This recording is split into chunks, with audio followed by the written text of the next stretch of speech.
es uno mismo, uno ora consigo mismo. Porque él estaba preocupado en exaltar su persona, estaba preocupado por exaltarse a él, porque el centro era todo él, la atención era para mí, yo soy mejor que el otro. Y en cambio el otro dice que ni siquiera levantaba su cabeza, dice que estaba allí encorvado, clamando al Señor, suplicando por misericordia, ¿no? Y un poco por definir, digamos así, cuál es el concepto que el mundo tiene de humildad, ¿no? ¿Cuál es el pensamiento humildad, ¿no? Y el mundo dice, bueno, una persona humilde es alguien que viste ropa sencilla. Una persona humilde es aquel que habla con un tono de voz suave, delicado. Esa es una persona humilde. Es que vive en un barrio humilde. Esa es una persona delicada y humilde. Mas para Dios está muy lejos la realidad eso. Porque la humildad en el hombre comienza cuando aceptamos a Cristo. Cuando estamos diciendo, bueno, reconozco mi pecado, reconozco mi condición, necesito a Cristo. Reconozco que yo solo no puedo, que necesito de Dios. Y segundo es cuando Dios comienza a tratar en el hombre. Aquel que se deja tratar por Dios es humilde. El que no se deja tratar por Dios, bueno, muchas veces Dios dice, o lo hacemos por el lado fácil o lo hacemos por el lado difícil. Y a veces Dios tiene que extender un poquito las cosas, ¿no? Por eso, tal vez cada uno puede hacerlo en la casa, si quiere hacerlo, no en su círculo, con sus familiares o amigos. Decir, bueno, ¿qué concepto tenés de mí? ¿Cómo me ves a mí? ¿Me ves como una persona humilde? Ahora, no se sorprenda si la respuesta es otra. Dice, no, mira, tú de humilde no tenés nada. Tú sos un soberbio, no se te puede decir nada porque la mínima cosa ya te enojas, ya explotás, no aceptás que se te corrija, no aceptás un no.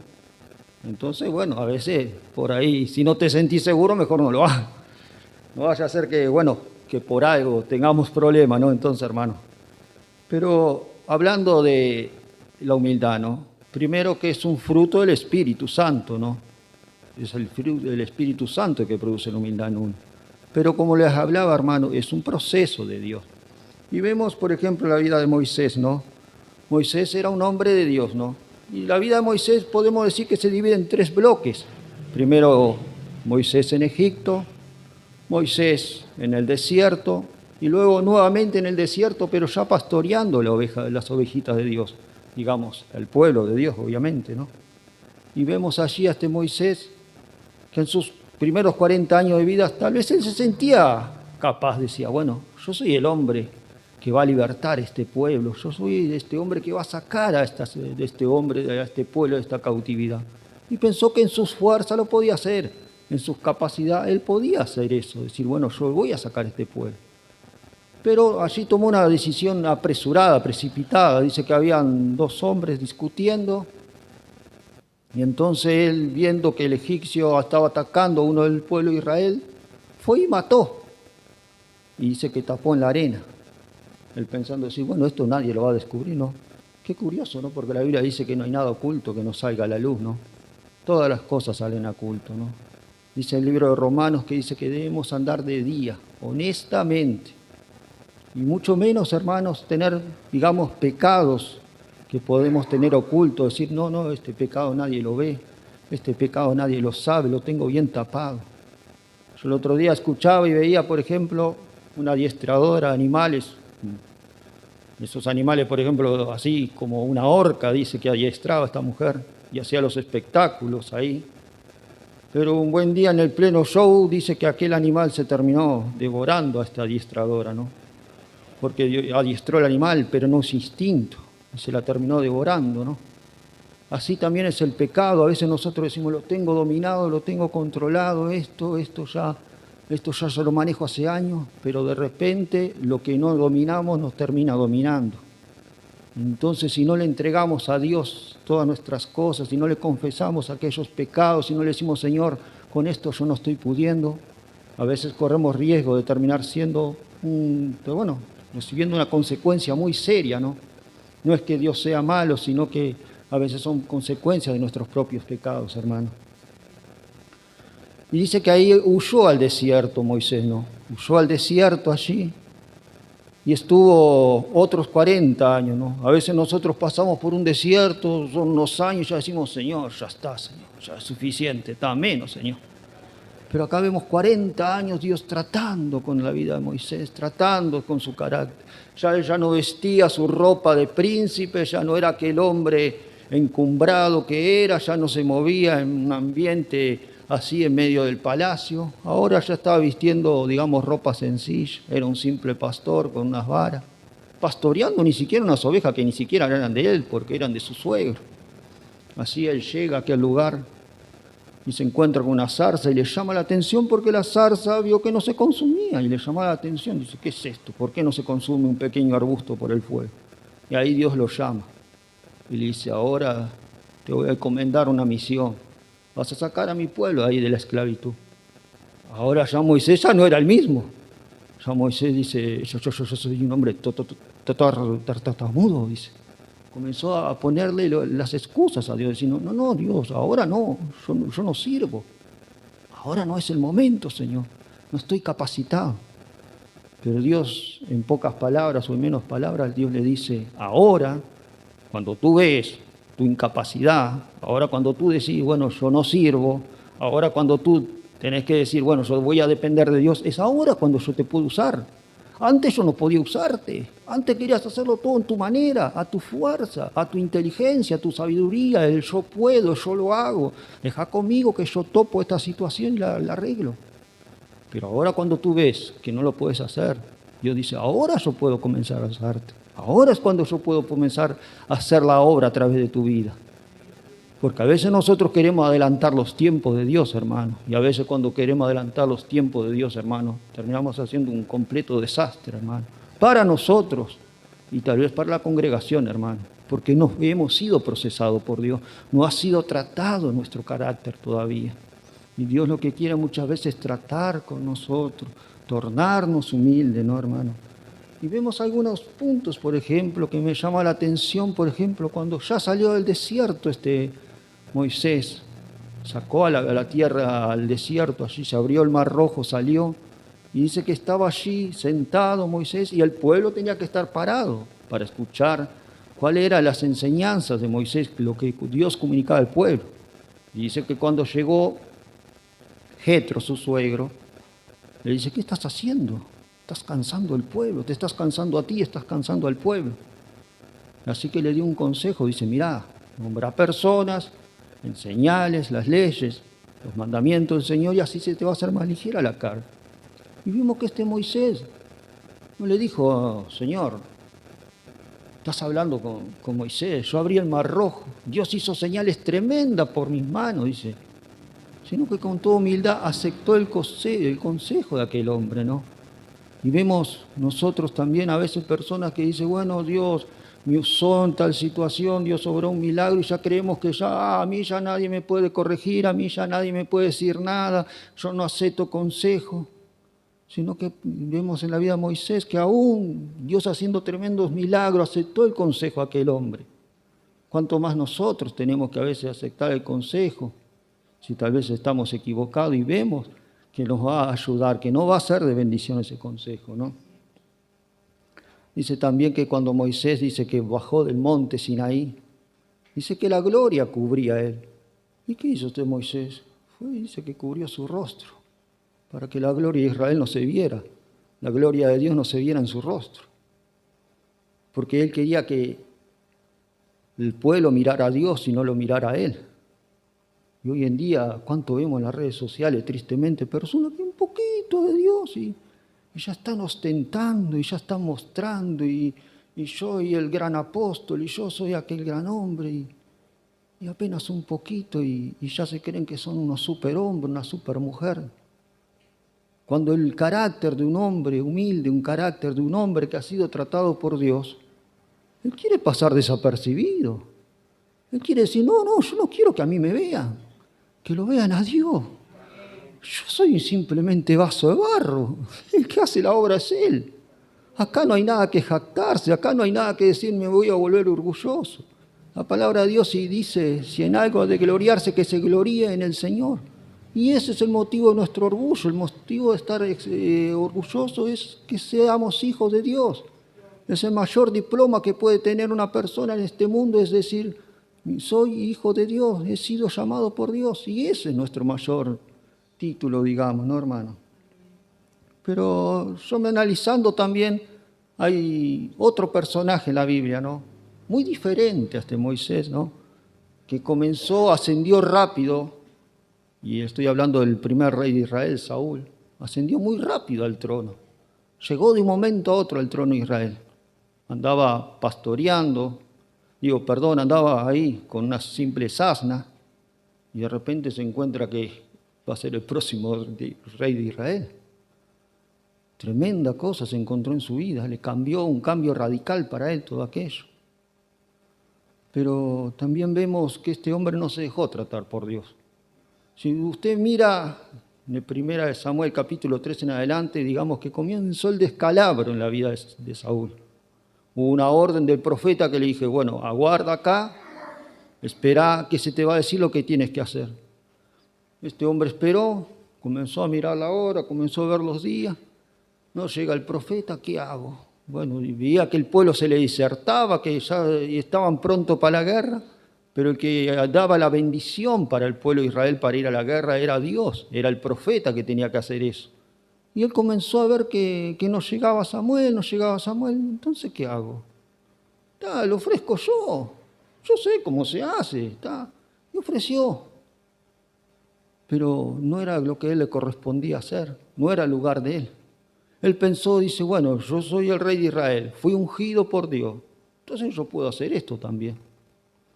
Cuando llegó el profeta le dijo, locamente se has actuado, porque no le correspondía, el lugar de él era cuidar del reino, no estar haciendo las cosas que a él no se le había pedido. Él pensaba que, bueno, ahora tal vez le dice, bueno, yo hago como yo quiero, yo ya soy el rey de Israel y acá yo tomo la decisión y no espero nada. Y vemos más adelante también en el capítulo 15 que nuevamente, digamos así, que Dios le da otra oportunidad. Dice, bueno, ahora ve y mata a todos el pueblo enemigo. No perdones nada, mata oveja, vaca, todo. Dice que él va y comienza a mirar ahí los animalitos y dice, bueno, este animalito está lindo, este otro está muy gordito, dice. Y comienza a perdonar la vida. Nuevamente desobedeció y todavía fue con confianza, todavía llegó delante del profeta y dice, cumplí la orden de Jehová, dice. ¿Y qué son esos ruidos que escucho? Dice Samuel, ese balido, ese ruido de animales. Es que, bueno, perdonamos lo mejor del ganado. Pero la orden fue que mataras todo. Y él desobedeció nuevamente porque él pensaba, dice, bueno, las cosas las hago a mi manera. Las cosas, acá yo impongo las normas, las condiciones y las cosas las voy a hacer así. Pero cuando Samuel le dijo, has sido desechado a causa de esto, lo primero que se le vino a la cabeza a este hombre es decir, bueno, pero honrame delante de los ancianos.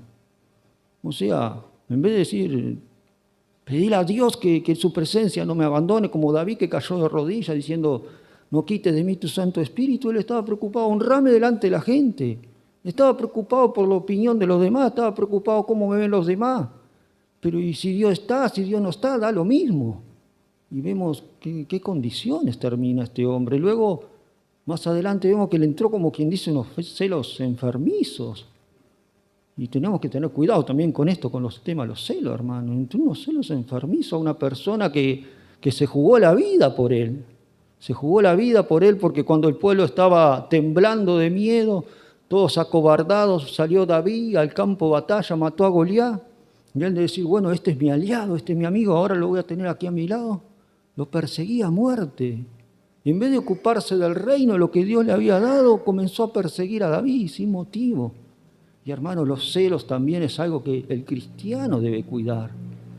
Que no tengamos celos, que no digamos, porque aquel sí, a mí no, porque esto, porque lo otro. Porque aquel sí, a mí yo no puedo, sino que bueno, hermano, que también en esto, si tengamos ese problema, oremos al Señor, para que cada cosa que no esté bien en nuestra vida, Dios la venga a quitar, Dios venga a sacar esas cosas en nuestra vida, que no andemos, como dice la palabra, sobre toda cosa guardada, guarda tu corazón, que no guardemos cosas que nos sirven, cosas que no nos hacen bien, cosas que nos están destruyendo, hermano. Amén. Le invito a seguir leyendo, pero si algún hermano me puede ayudar ahí leyendo el capítulo 22 del libro Génesis. Serían los primeros 3 versículos, si pueden. Capítulo 22. Ajá, exactamente. Una historia bastante conocida por todos nosotros, sin duda. Los primeros 3 versículos, quien pueda leerlo, le agradezco, hermano.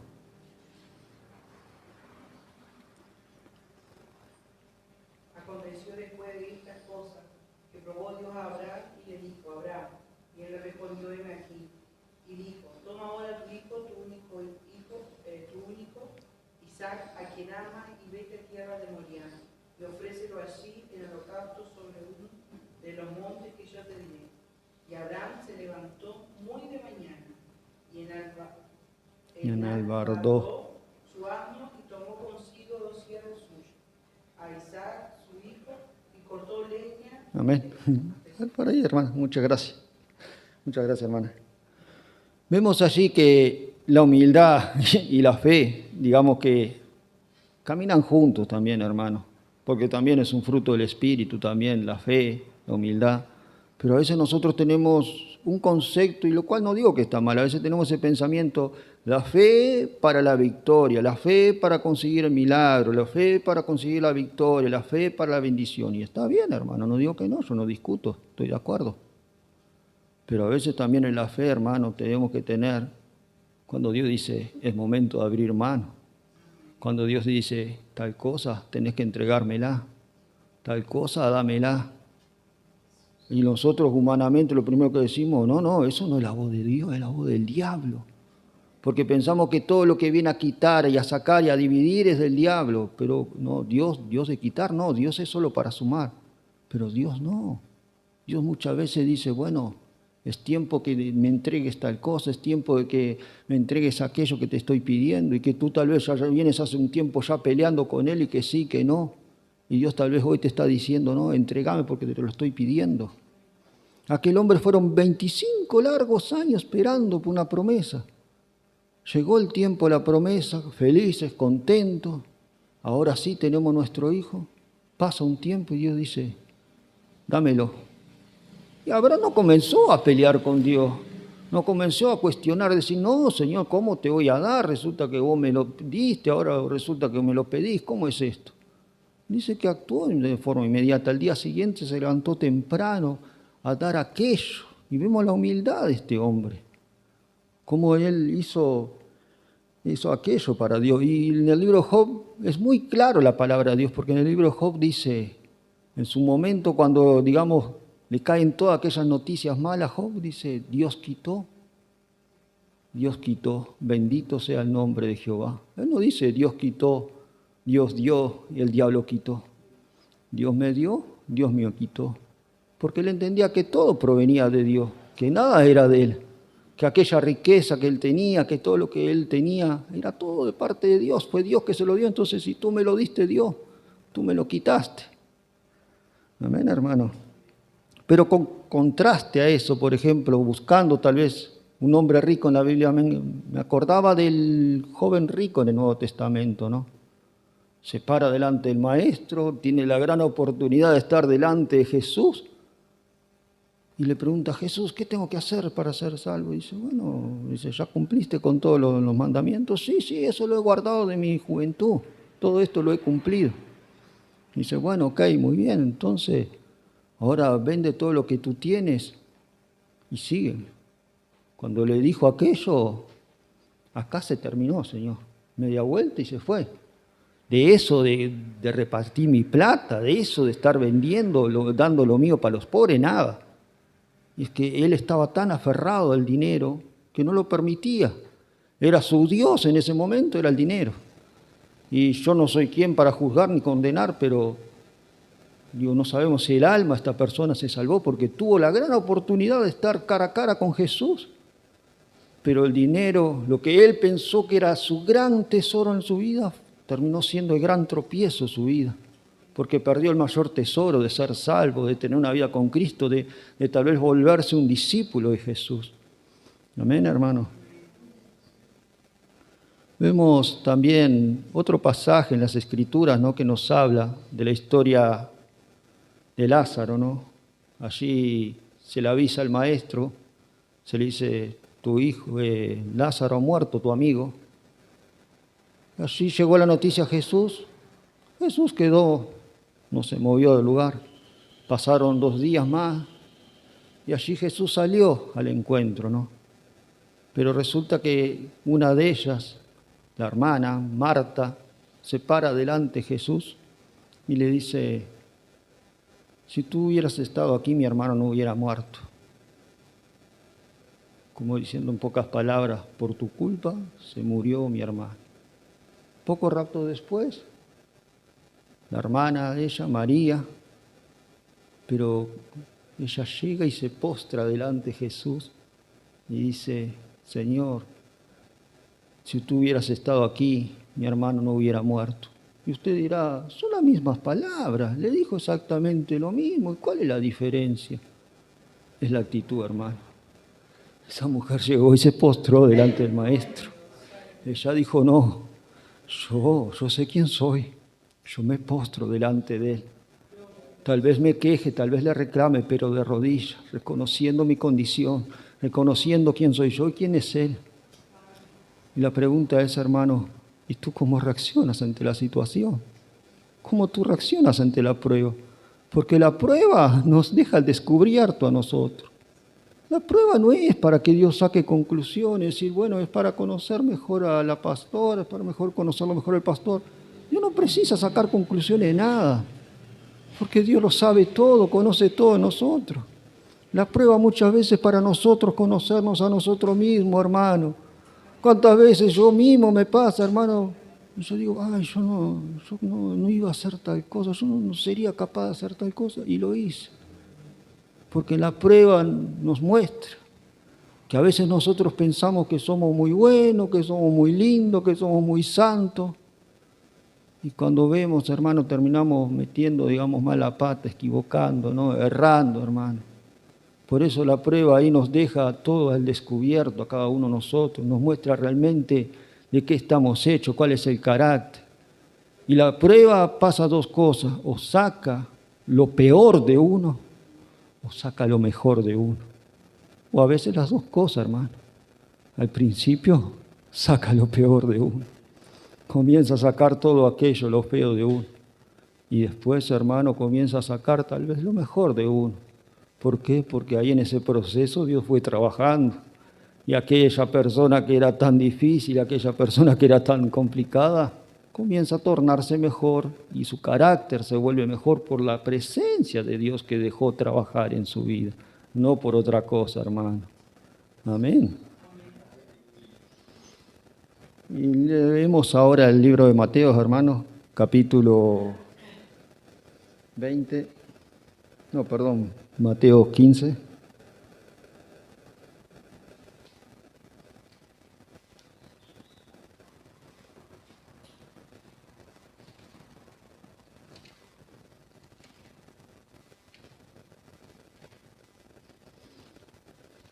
Capítulo 15, versículo 21.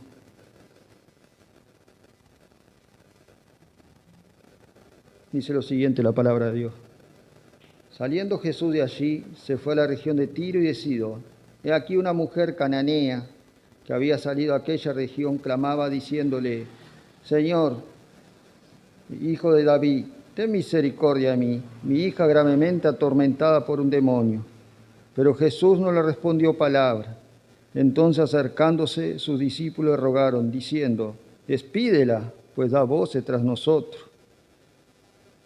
Y él respondió y dijo, no soy enviado sino a las ovejas perdidas de la casa de Israel. Entonces ella vino y se postró delante de él diciendo, Señor, socórreme. Diciéndome, dijo, no está bien tomar del pan de los hijos y echárselo a los perrillos. Y ella dijo, sí, Señor, pero aún los perrillos comen de las migajas que caen de la mesa de tu amo. Entonces respondió Jesús y dijo, oh mujer, grande es tu fe, hágase contigo como quieres. Y su hija fue sanada en aquella hora. Hermanos, vemos aquí en el pasaje de la Escritura otra actitud de humildad, ¿no, hermanos? Vemos una mujer desesperada con una hija atormentada por un espíritu inmundo y fue detrás de Jesús y comienza a clamar a Él y comienza a llamar: Jesús, ten misericordia de mí. El primer obstáculo fue el silencio. Dios no me responde nada. Jesús, hijo de David, ten misericordia de mí. Y aquello era un silencio y los discípulos: Señor, te está llamando. Y el maestro como si nada, caminaba. Luego, cuando logró captar la atención del maestro, dice que cayó de rodillas delante de él. Dice: socorreme, Jesús. Y la respuesta de Jesús tal vez no era la que ella esperaba. Fueron palabras, digamos, fuertes, fueron palabras duras. Pero ella no se le dijo: pero ¿qué te pensás que eso? ¿Cómo me vas a responder así? ¿Cómo me vas a decir una cosa de eso?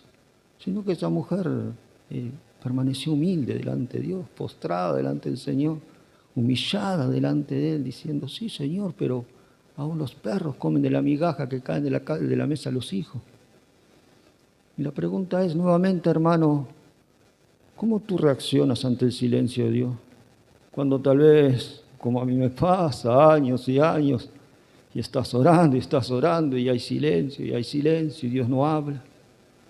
Y cuando por fin Dios te habla, cuando por fin Dios te dice algo, te dice la respuesta que tal vez no esperabas escuchar. Tal vez tú estabas esperando responder algo de Dios y Dios te dice otra cosa. Pero ¿cómo reaccionamos ahí, hermano? ¿Cuál es nuestra actitud ante eso? ¿Permanecemos en humildad? ¿Permanecemos en nuestras rodillas? Le seguimos reconociendo nuestra condición de que Él es Dios y nosotros simplemente somos seres humanos y que dependemos de Él, o nos rebelamos, nos enojamos, lo cuestionamos a Él? ¿Cómo actuamos? Yo pensaba lo siguiente, hermano, porque hablando de la humildad, ¿no? ¿Cuál es el beneficio de la humildad, no? Y vemos, esta mujer primero tuvo que aceptar el silencio de Dios. Luego, la palabra no era aquella la que ella esperaba, pero aun cuando permaneció humilde, de repente, de un momento a otro, aquello toma un giro inesperado. El Señor le dice: hágase conforme a tu fe. Y tal vez tú estás aquí, estás diciendo: hermano, yo ya he escuchado el silencio de Dios, ya Dios me ha respondido otra cosa, pero permanece en esa humildad. Permanece así delante del Señor, porque quizás, hermano, quizás, cuando menos lo esperes, Dios te está sorprendiendo diciendo: ahora sí te doy aquello que me estás pidiendo. Porque a veces, hermano, todo es un proceso. Dios nos mete en el horno de la aflicción, en el fuego. Pero cuando el oro ya está purificado, Dios lo retira y dice: ahora ya estás pronto, ahora ya estás listo, ya saqué las escorias de ti, ahora se terminó la prueba, hermano. Y vemos que tal vez, hermanos, puede pasarte como le pasó a aquella iglesia que estaba orando por Pedro, que estaba encarcelado. Estaban allí clamando y de repente, cuando quisieron ver, ya estaba Pedro golpeando la puerta, porque a veces Dios, hermanos, nos sorprende. Cuando menos esperamos, Dios puede sorprendernos, siempre y cuando nuestra actitud, hermanos, sea estar humilde ante la presencia de Dios. Es humillarnos y postrarnos, y cuando menos esperamos, Dios dice: ahora sí te doy aquello que me estás orando, que me estás pidiendo. Y, hermano, tenga por seguro que Dios le va a dar mucho más abundantemente lo que usted pide y lo que usted entiende. Dios te va a dar mucho más grande, más abundantemente lo que tú pidiste. Tal vez lo que tú le decís: Dios, con esto ya estoy conforme. Dios dice: no, yo te lo voy a dar mucho más, te lo doy mucho multiplicado, porque Dios no es un Dios escaso, no es un Dios que dice: voy a sacarla así, tal cual como ella me pidió o Él me pidió. Dios te lo da mucho más. Porque algo de lo que Dios tiene es abundancia. Dios no es un Dios de escasez. Dios no es un Dios de pocos recursos. Dios no es un Dios que está limitado. Es un Dios que todo lo puede. Y cuando Él quiere bendecirte, da mucho más abundantemente lo que tú has pensado. Tal vez tú has soñado de una manera, tal vez te lo has imaginado de otra manera, pero cuando Dios te lo va a dar, va a decir: era mucho más grande de lo que yo pensaba, era mucho mayor de lo que yo pensaba, porque así actúa Dios en nuestras vidas. Amén, hermano. Yo quisiera, si te ha bendecido esta palabra, si en algún punto te has sentido tocada por el Espíritu Santo y Dios tocó tu corazón, Te invito a estar inclinando tu cabeza, orando al Señor. Padre, te damos gracias, Señor, en esta hora, por esta reunión del día de hoy, Padre. Señor, si en algo yo no pude transmitir lo que tú has querido, yo te pido que tu bendito Espíritu Santo en esta hora esté ministrando a nuestros hermanos, a nuestra hermana. Señor, si tal vez nuestro problema, Señor, es que nos cuesta ser humildes, que Padre, muchas veces en medio de la prueba tal vez te cuestionamos, te reclamamos o nos enojamos contigo. Perdónanos, Señor. Tórnanos personas más humildes, Señor. Ayúdanos, Señor, a ser sumisos delante de tu mano, porque tú dices, humillaos bajo la poderosa mano de Dios y yo lo exaltaré a su debido tiempo. Padre, ayúdanos en este momento, que vengas a quitar todo orgullo de la vida de uno, que vengas a quitar toda altivez, Padre, que podamos ser ese barro fácil para que tú lo moldees, Padre, porque tú eres el alfarero y nosotros somos el barro. Padre, trabaja en esta hora en nuestras vidas, fluye, Padre, en esta hora, tocando cada vida, tocando corazones, Padre. Dios, cuando tú a veces pareces que estás tardando, demorando, no es que nos estás castigando, Señor, sino que nos estás preparando para algo mejor, para algo más grande, Señor. Gracias por tu trato, Señor. Gracias por disponer de tu tiempo y de ti, Señor, para invertir en nosotros, Señor, simples vasos de barro, Señor. Damos gracias en esta hora. Doy gracias, Señor, por poder haber compartido hoy tu palabra, Señor. Agradecemos y a ti te damos toda la gloria y toda la honra. Amén y amén. Dios lo bendiga, hermano.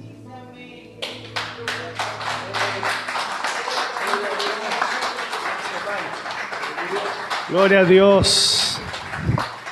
Gracias, Señor, te damos por esta palabra. Gracias te damos, Señor, por la vida del hermano Daniel. Gracias, Señor, bendice su llamado, bendice lo que tú le has llamado para cumplir, Señor Jesús, en tu obra. Bendice su familia, bendice su corazón. Gracias te damos por el tiempo que Él ha dispuesto, Señor, para bendecirnos en esta oportunidad. En el nombre de Jesús, gracias te damos, Señor. Vamos a seguir orando, hermanos, en el nombre de Jesús. Gracias, hermano Daniel, por esta palabra tan bendecida, tan poderosa, que el Señor siga